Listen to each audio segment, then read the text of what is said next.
command coming to Washington today. We're going to make America great for all of our people. The celebration, the fashion, the food, and the faith being displayed at the Capitol. Plus, a new first family moving into the White House. They're sharing their excitement with the president-elect as he finalizes his transition. We have live team coverage of the inauguration. Plus, more news today. The race to find a missing couple in Plymouth. A Boston security guard accused of crossing the line, attacking a homeless man. And the man trapped inside this wild wreck describing his ordeal to just one station. This is 7 News Today in New England.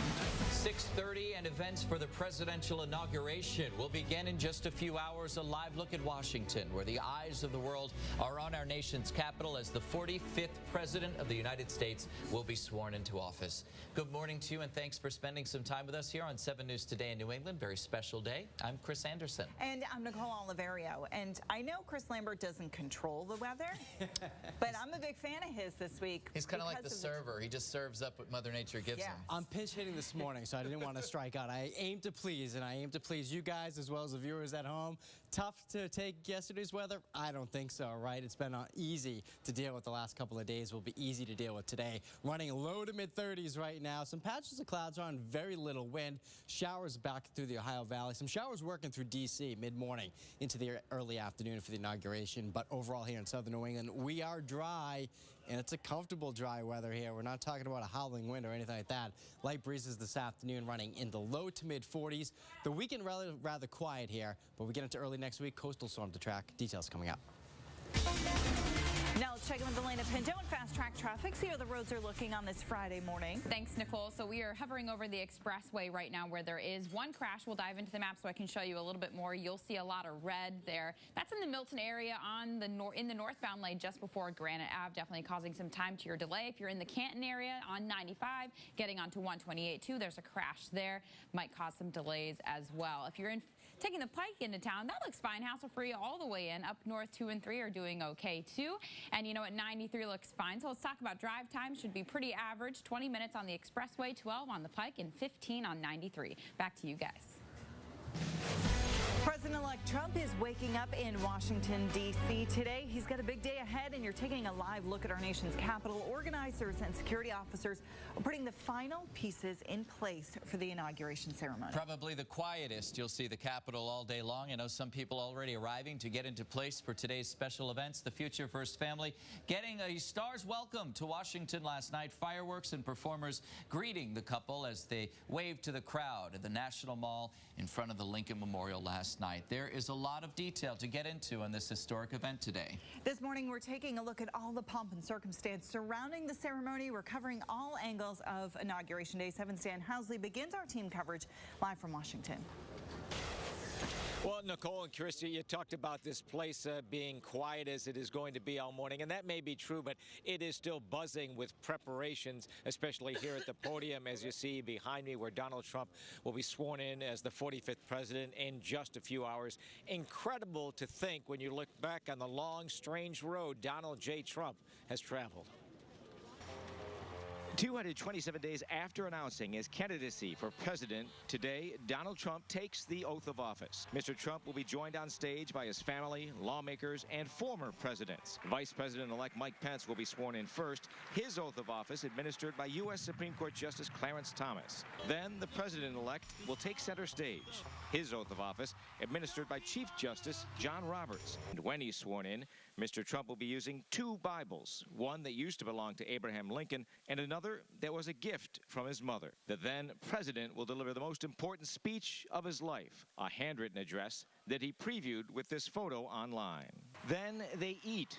The 45th president will dine on Maine lobster, Gulf shrimp, and Seven Hills Angus beef, just to name a few of the dishes on the menu. The historic inauguration will also include someone who's not even old enough to vote.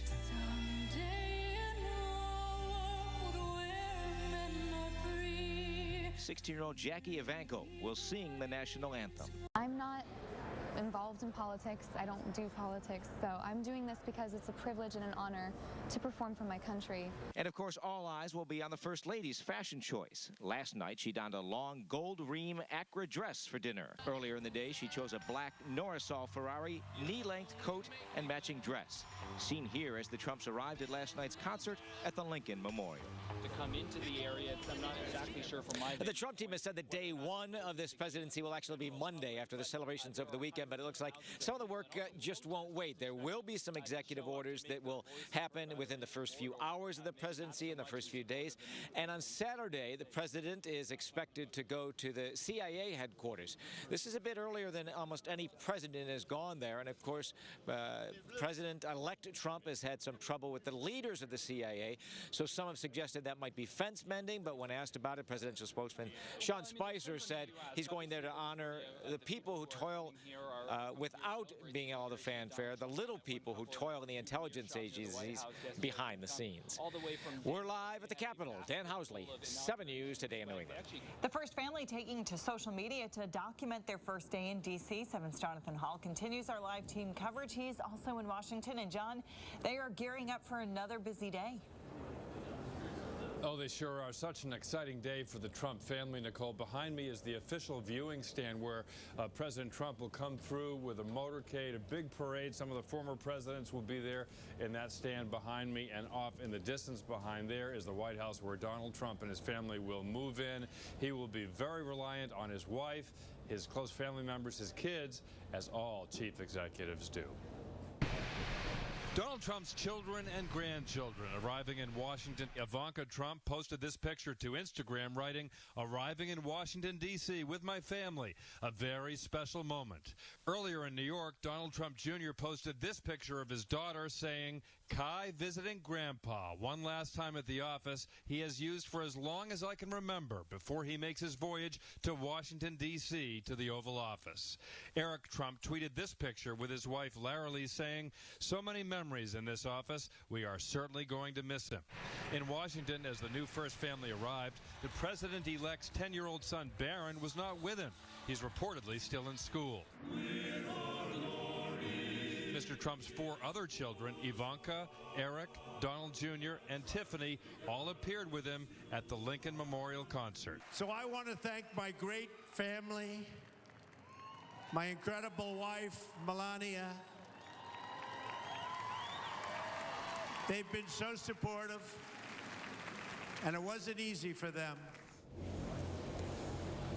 If you're looking for just the right touch for your front porch, this may be it. The official Donald Trump inaugural flag, available on the streets here for $10. We're live in D.C. in Lafayette Square. Jonathan Hall, 7 News Today in New England. John's got the inaugural button there as well. Yes, he did.